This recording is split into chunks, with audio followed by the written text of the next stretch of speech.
ഇന്നത്തെ വീഡിയോ വന്നിട്ട് നമ്മുടെ കാലിലൊക്കെ ഉണ്ടാവണ കറുപ്പ് നിറല്ലേ ദേ ഇതുപോലെ ഇങ്ങനെയുള്ള ടാൻ അടിച്ചിട്ടുള്ളതും അതുപോലെ കാൽവിരലിൻ്റെ ഈ വിരലിൻ്റെ അവിടെയിട്ട് കറുപ്പ് നിറം ഉണ്ടാവും ചില ആൾക്കാർക്ക്. അതൊക്കെ എങ്ങനെ കളയാമെന്ന് നോക്കാം. അത് നമുക്ക് ആദ്യമായിട്ട് വേണ്ടത് പഞ്ചസാര 2 സ്പൂണ് പഞ്ചസാര പൊടിച്ചതിലേക്ക് നമ്മൾ തേൻ ആഡ് ചെയ്ത് കൊടുത്തിട്ടുണ്ട്. എന്നിട്ട് അതിലേക്ക് നമ്മൾ ഒരു നുള്ളു കോഫി പൗഡർ ആഡ് ചെയ്ത് കൊടുത്തിട്ടുണ്ട്. ലെമൺ ഒരു 2-3 ഡ്രോപ്സ് ലെമൺ ആഡ് ചെയ്ത് കൊടുത്തിട്ടുണ്ട്. എന്നിട്ട് അത് നന്നായിട്ട് മിക്സ് ചെയ്യുന്നുണ്ട്. നിങ്ങൾക്കിത് ആഴ്ചയിൽ 2 ദിവസമൊക്കെ യൂസ് ചെയ്യാൻ പറ്റും. അത് മിക്സ് ചെയ്യാൻ ഭയങ്കര ബുദ്ധിമുട്ടായിരിക്കും. മിക്സ് ചെയ്തിട്ട് നമ്മളിത് ഇതുപോലെ ആക്കിയിട്ട് കാലിൽ ഇങ്ങനെ അപ്ലൈ ചെയ്ത് കൊടുക്കുക.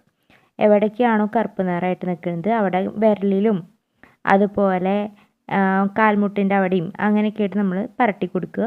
എന്നിട്ട് ഒരു 10-15 മിനിറ്റ് നേരം വെച്ചിട്ട് നമുക്ക് വാഷ് ചെയ്ത് കളയാം. ഇതാണ് റിസൾട്ട്. അപ്പോൾ ഇന്നത്തെ വീഡിയോ ഇത്രയേ ഉള്ളൂ. ഇഷ്ടമായി കഴിഞ്ഞാൽ ലൈക്ക് ചെയ്യുക, ഷെയർ ചെയ്യുക, സബ്സ്ക്രൈബ് ചെയ്യുക. ബൈ.